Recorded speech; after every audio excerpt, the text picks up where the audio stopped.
hope you're having a great day. It's Gary Cox, and I'm going to share with you 3 things that I start off with as a skeleton format, if you will, or foundation when working for or with billion-dollar companies.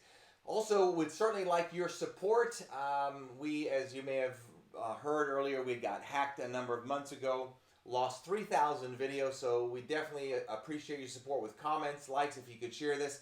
Now, if you're an entrepreneur, business owner, somebody wanting to get into business, these are 3 things that you must focus on. So let's talk about them. So if I get somebody that comes to me, billion-dollar company, small company, middle-sized company, these are usually the 3 things that have to be tweaked, focused on.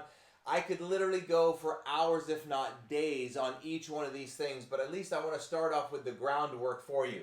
So the first one would be the process. Process and or systems.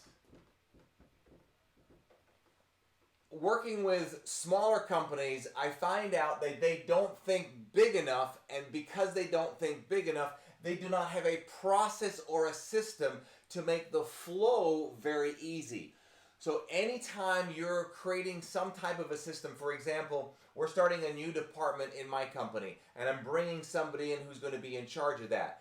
And in the communication that we're doing, some of it, more than it should, is being done by text. So I'm telling that person now, okay, I want you to think bigger. Think bigger means we have to have a process, and if you have 10 people, 20 people, or whatever underneath you, you can't have everybody texting you. So let's create a system or a process or a flow.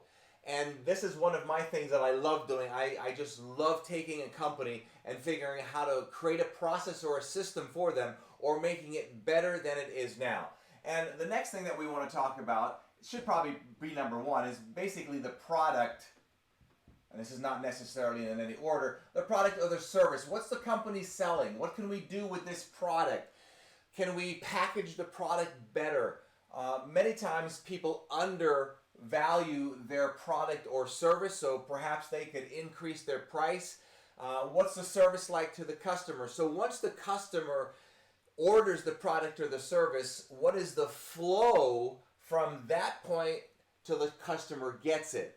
How is the product packaged? There's so many different things that we can look at when we get to the product or the service. Could you change your product? Are you having products or services that are really not doing very well, where you have others that are doing phenomenally well, and maybe you're spending more time and energy in marketing into the ones that aren't doing very well? Perhaps we could get rid of them.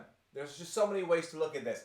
And then the third thing, really, you have to have this for it to really grow and expand, are the people. So you've got processes, products, and people. So in people, what I go over with is, what's the culture? So do you have a culture? Now, if you're a 1 operation person, maybe 3 or 4, maybe you don't want to get big. But even if you don't want to get big, you still should have a culture, a mission statement. What is the culture of your company? And when you have a culture in mind, what this does, this keeps you from hiring people that are not a part of your culture. And you want to make sure that culture grows and thrives. Also, the process of hiring and firing. Do you know how to hire effectively? Do you know how to fire effectively? So these are 3 things that I encourage all people to really know, and this is what really makes up a company. When I had a conversation, particularly with one of my billionaire mentors, one of the first things he talks about that makes them so successful is they've got systems and processes implemented. So when I create a new program for my company, maybe it's some type of a flow, it could be a flow of anything. One thing I make sure that gets done is that system and flow is tweaked and fine-tuned. We have one process right now that when somebody calls up for this program, it literally takes a text and an email and it's done. It's put into play. Now, before we created this process, it was weeks and headaches. We don't even have to think about it. Process and systems have a very deep checklist, SOP, standard operating procedures. So make sure, even if you're just a one-person operation, you show that you're dreaming bigger, that because you'll take the time and create processes and systems to make it easy. You want to look at it this way.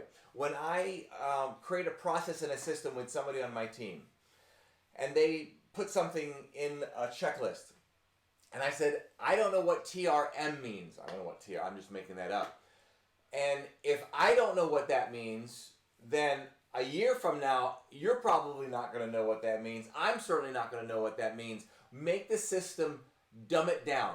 Keep it simple, right? Keep it simple, stupid. Dumb it down. You want to dumb it down so much and so simple that you could give it to somebody who just comes into your company, and with a little bit of training, they understand everything that's on that checklist. Sometimes we create videos to go with the checklist. You want to set it up in such a way that a person could come into your company, look at your systems and processes, read it, read the instructions, look at the video to go with it, and the training can be minimal because you have a great system, process, or flow. All right, there you have it. These are the 3 things that I focus on when I'm training a small company or billion-dollar companies.